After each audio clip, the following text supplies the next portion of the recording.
to what I believe to be a dumpster pad.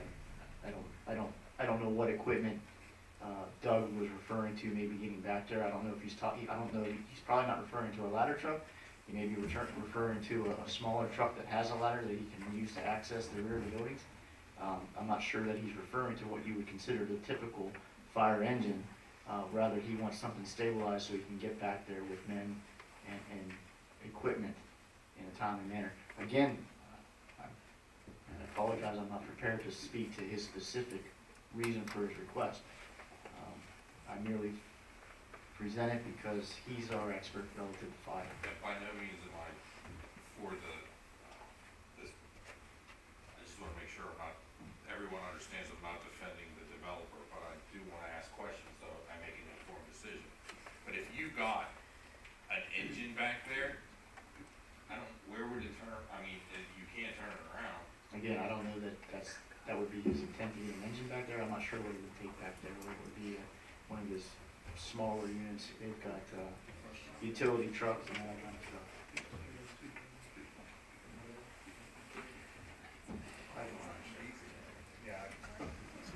So if the trash is in there, it's on I don't know if he can get in there with it or not.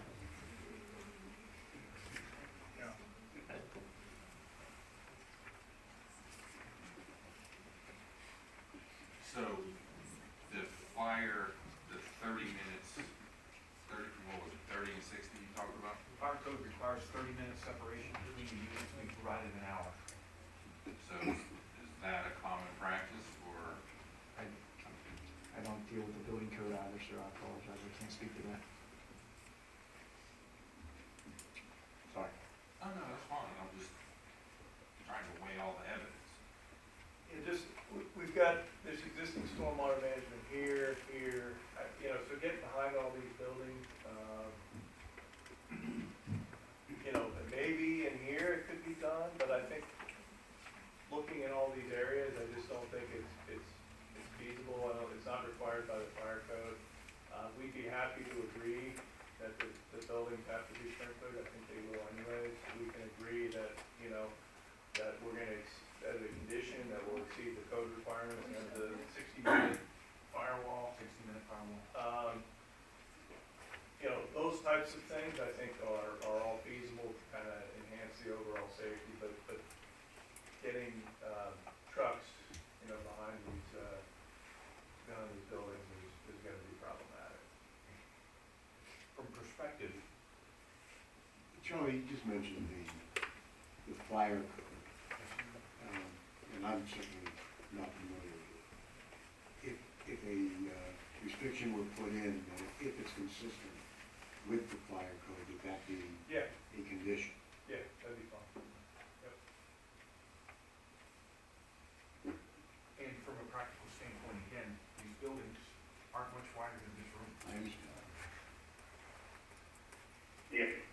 Again, when it comes time, if the plan is approved, they would have to submit building permits to which your staff would review and ensure compliance with the Universal Construction Code, especially related to commercial uses and sprinkler codes, fire rating, and all of those things. So those matters certainly would be reviewed in further detail at the appropriate time if the plan is conditionally approved. Mr. Lattimore. Mark Lemmenbroker. Just a quick question. Did I understand the developer representative to say just now that it might have fire sprinkler systems?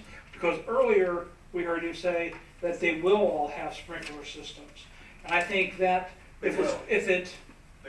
they will all will have sprinklers. Yes. Thank you. Okay. Sprinkler systems are required by code for buildings of this type in Pennsylvania. It's by state law. All right, anybody want to make a motion in favor or opposed?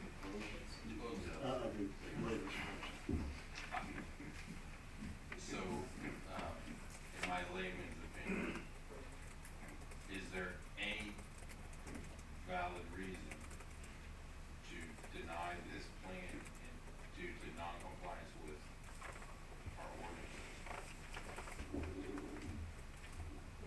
unless you've heard something that I have not, I can't hear. I've not heard a reason. Someone point to me a specific provision in our ordinances that they are not meeting by this plan, or will not meet by conditional approval. Okay. I thought I said that earlier. Sir, you just asked for a reason, you know, it's very simple. They've asked for 2 waivers, and those waivers are not common. That is not the question I asked. Thank you for the clarification. I clearly understand the issue at hand. Thank you. Yes, I'm sure you do. I do, thank you.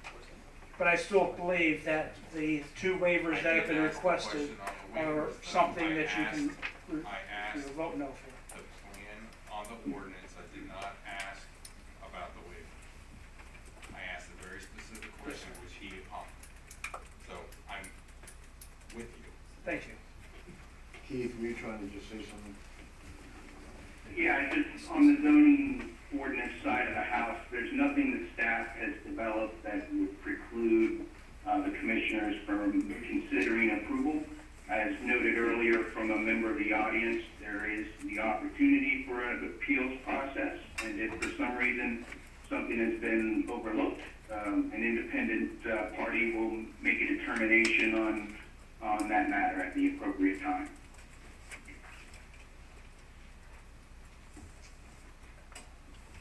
With that, anybody care to make a motion? Well, let's do number 2 first. I'll make a motion that we approve the waiver request for Land Development Ordinance Section 303A.1 stormwater volume. Second that on the, so with the understanding that this has all been through environmental reviews and appropriate permitting and everything. Again, there are some minor technical questions that I have, but I don't think anything is insurmountable or significant. Call the question, all in favor? All right, so the next question here is really on marginal access street.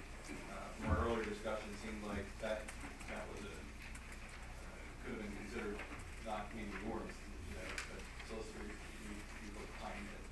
We talked about on the overall plan itself. At least we have discretion here over the waiver. Just a question on that.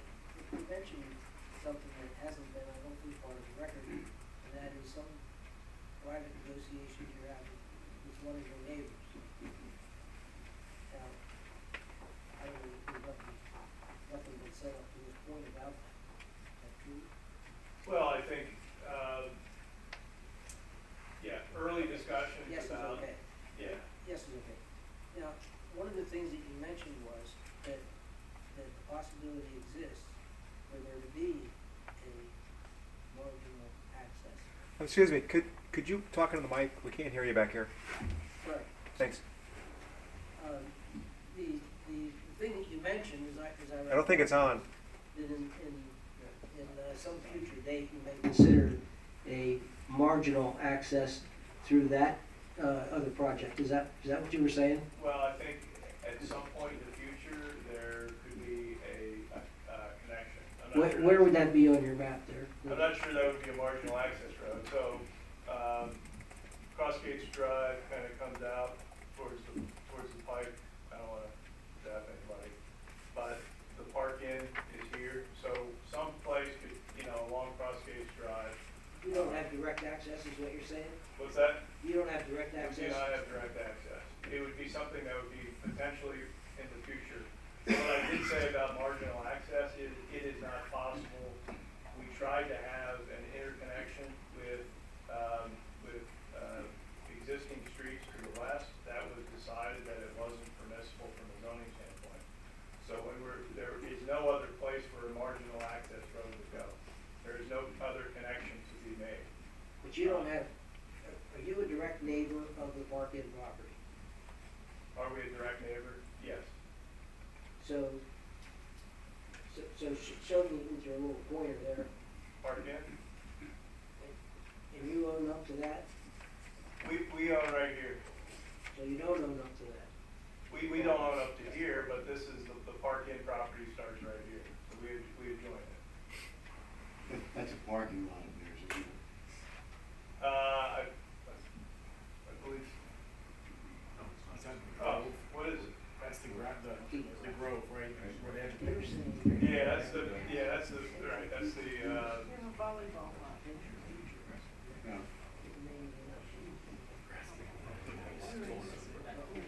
Back in that area. if we were able to make a connection to William Drive or Richard Drive, then we wouldn't need, arguably, we wouldn't need the marginal access road waiver. That's been, the township's already said you can't make that connection. So on that basis, we don't have any other choice. There's no other connection that can be made. Could you talk into the microphone for us, please, so we can hear you, developer?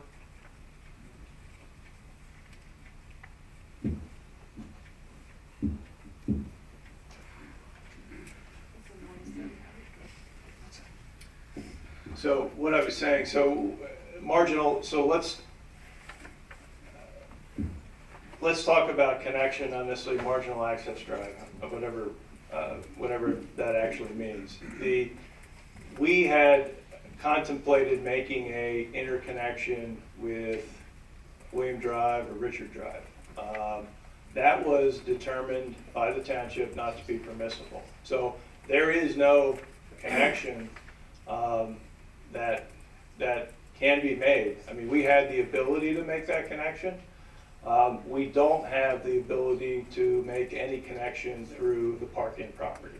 At some point in the future, I think that's where things are going to be headed.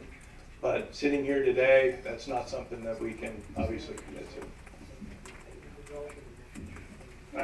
Charlie, you say you have the ability to make that connection. I guess from a practical, call it brick and mortar situation, yes.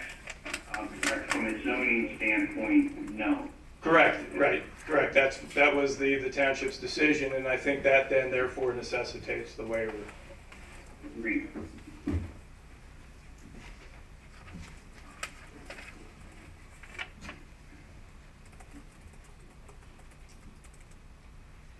What I was trying to do is to somehow document what they said there might be a possibility for the future. I don't know if that's a possibility or not, but if it were a possibility, then you could whatever possible use there is for this property, I think coming out of the light is better than coming out of Denny's. We're interested in making that connection. We hope it happens, but we don't have the ability to do so today. So if the marginal access waiver request is denied, and the solicitor said that he still meets all our ordinances for approval. If They can't, I mean, they're not going to be able to record the plan. they're not going to be able to go forward with the plan unless that waiver, the denial of the waiver is reversed. If you deny the waiver, they're not in compliance with the ordinance because they can't have marginal access drive. Right. And And they're, we're talking about the potential here down the road here for their neighbor and coming out through the park in at some point, right? you did talk about that, yes. They brought it up. It's been discussed this evening. It's been discussed, but we don't have any ability to make that. So, look, when you're looking at a waiver. Excuse me, can you talk into the mic so we can hear, please? Thank you. So when you're evaluating a waiver, you're evaluating a waiver based on the circumstances that exist. So we don't have any ability to make any connection. So the township can't say, well, you have to go across that person's property. You have to get an access across that person's property.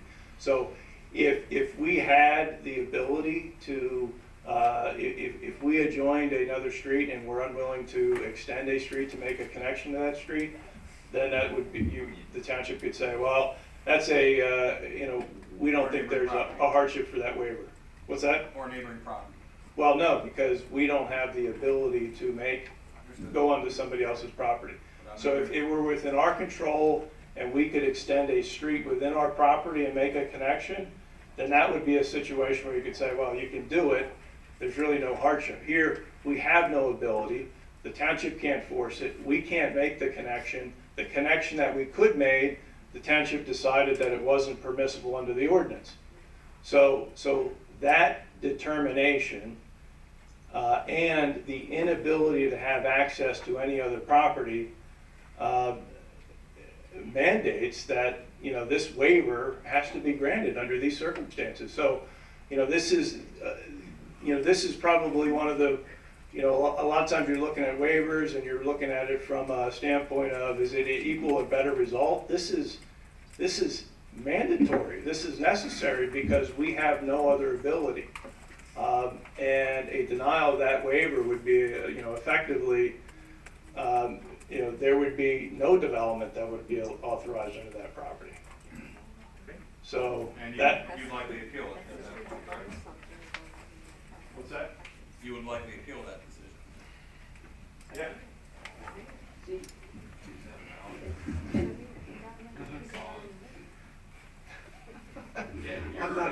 I'm an attorney, not a judge. A judge will decide that. But I don't, the legal framework of this is very simple. Has he shown a hardship? Has the developer shown a hardship justifying the granting of that waiver? Has he done it? He can't access anywhere else. He can't go to 581. The township, the zoning officer's decision means he can't go out through the adjoining development, Mill Acres. That's not going to happen. We know he doesn't have the ability presently to go across the neighbor's property. He can't take it. How can he have another marginal access? And I'll just add to that, Commissioners, as you know, the decision to not grant access to No Acres development isn't one that the township made per se. I, as the zoning officer, because of the fact that it doesn't comply with the residential suburban zoning district classification. So that's not a matter that you have an opportunity to consider or contemplate this evening. Variances are a matter for the zoning hearing board. The waiver request is a matter that the board of commissioners can consider. And the residents in that area wouldn't be acceptable to that anyhow. That would be a hardship. They most definitely would not be. There is not a single resident in that development that contacted the township or myself indicating that they accepted or wanted that connection. Which would put traffic directly into a residential neighborhood. Beyond what is currently there, absolutely it would. Again, ultimately, with the scoping meeting with PennDOT, you know, the decision of how Crossgate Drive will be utilized, if at all, for access to the Carlisle Pike will be determined by PennDOT with the township's involvement. And on that point, Charlie, are you open to delaying action here on this plan until the scoping study's squared away? I mean, I think it's, Is resolution on the PennDOT end? well, I think we're gonna have access no matter what there. I'm not worried about that. I think the question is there any improvements that are gonna come with that? Is a left-in restricted? I think those are kind of the questions. So I don't think the access is gonna change, so we'd ask the board to take action.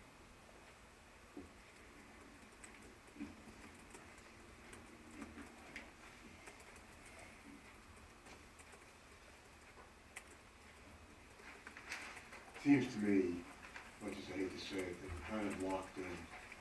There's been no indication of anything that violates the ordinance. The marginal access issue, based on what I've been hearing from our solicitor, and in terms of practicality, there is no other ability for them to do that.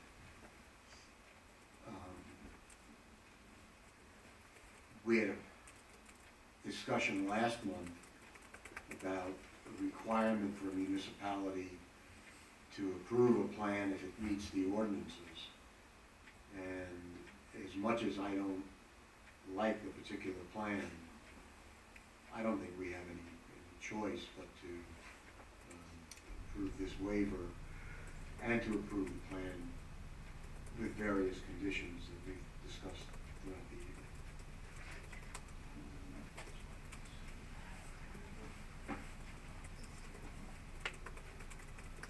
Somebody wants to make a motion on the waiver request, the remaining waiver request. Wanted to see.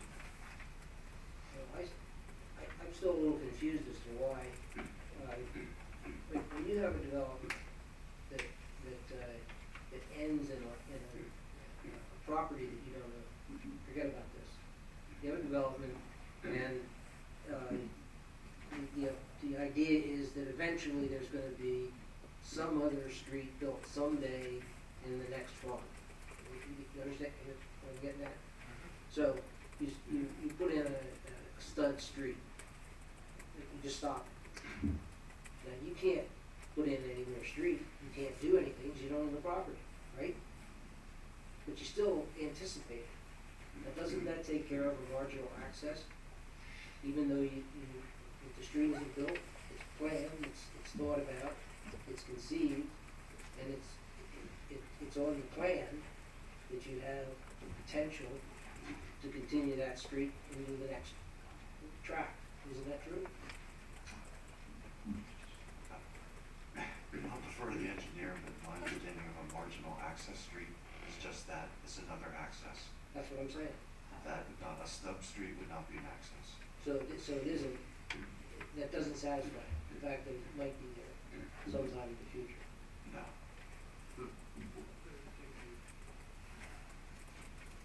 I would refer to that proposed future possible connection as a cross-access easement, not a marginal access street that is intended to continue beyond the rear of a property from one block to another.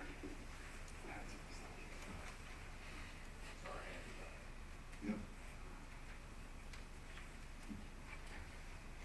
What do you think, Ken?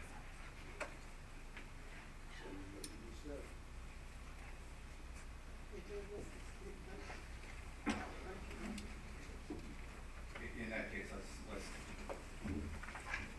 get to where we motion to approve the waiver for request for planning development ordinance section 503.7 marginal access. Second.